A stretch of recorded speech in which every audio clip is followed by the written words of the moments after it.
hapa mrembo wetu. Nini? Asi niko tu hapa, siwezi toka kama sija.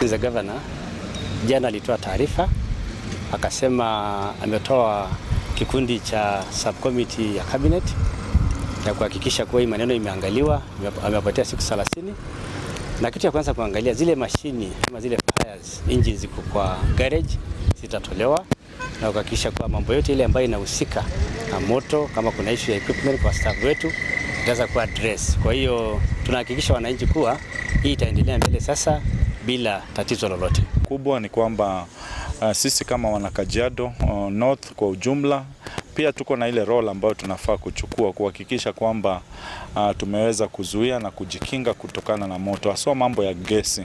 Gesi imekuwa kitu ambayo imekuwa shida.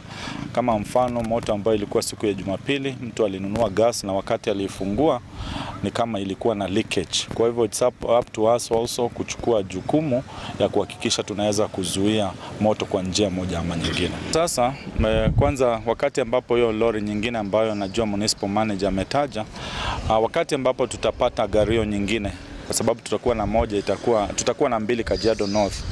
Kitu ya kwanza kwa sababu ya vijana ambao tunajua wengi wamekuwa wakitusaidia kwa njia moja ama nyingine, najua kwamba tutahitaji kuongeza watu, na I believe tuko na wale ambao wako na capability. Hatutaleta watu kutoka mbali, tutatafuta wale ambao ni wetu, ndiposa tuweze kuongeza timu yetu.